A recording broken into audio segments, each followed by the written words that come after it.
Hey, what's up guys, Dansonn here, and recently I've been getting a lot of questions through Facebook, YouTube, and email just asking about me as a producer, asking about different producer tips, how to sell beats, how to market your music.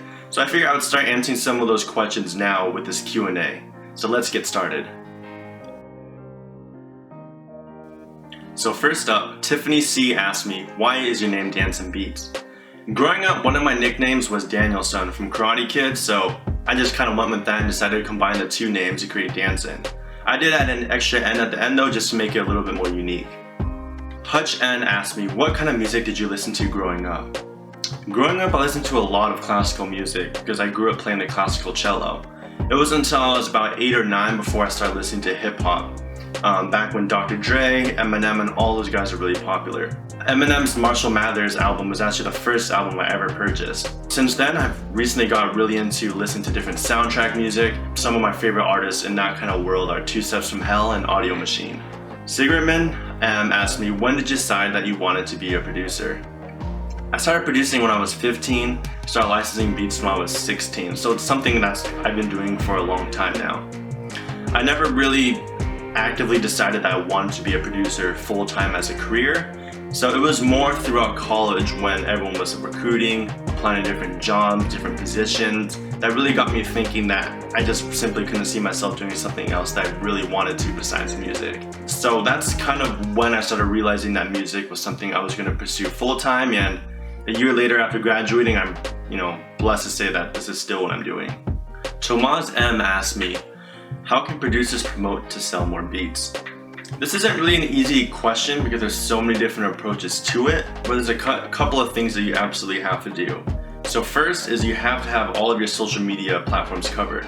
So that means you need to have your music on SoundCloud, YouTube, and also create profiles on Facebook, Twitter, and Instagram. The more social media platforms that you're on, the easier it is for people to connect with you, interact with you, and share your music with their friends. A couple of other things you can do is just making sure you upload music consistently.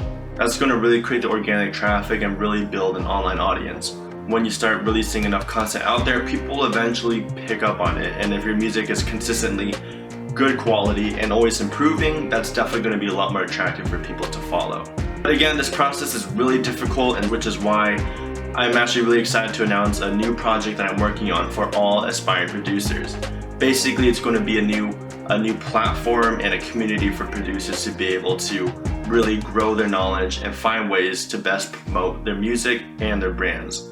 It's something I never had, and it's an opportunity that I really want to share with the rest of you producers because I think it really does have the power to help elevate your music to the next level. Slim Kid G asked me, what did you get your degree from at USC? I got my degree in business administration, although I also minored in music industry. I also took classes in entrepreneurship and marketing. However, despite 4 years of taking class, the most valuable thing I got out of USC was the network of being around all these like-minded peers and individuals working in entertainment, music, or even any other industry. There's a lot of value in just being around the right people, so that was probably the most valuable thing I got out of USC. I'm also a huge fan of USC football, so if you ever make it out to a game, come by and say hi. Fight on.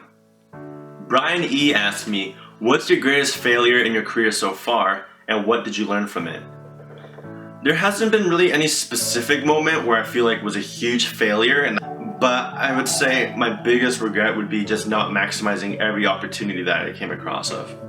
During college, for the 4 years I was in school, I was really busy with class, I was interning, working, I was involved in different clubs and organizations on campus, all on top of me still trying to do music. I already felt like I was working a lot, but then when you realize all the other successful artists and producers are out there working twice as much as you, how are you going to compete with them if you weren't putting in the same amount of work? So make sure that every moment, everything you do with your time is intentional towards a greater goal. And I think that if you start thinking that mentality and adopt that mindset, you'll find yourself a lot more successful. That wraps it up, so thank you so much for watching my first Q&A video, and I hope you enjoyed it because I plan on having future Q&A videos, more tutorials, and other discussion videos. So if you have any questions that you want to hear me answer in the next video, please drop a comment below. And thanks again for watching, and I look forward to seeing you next time.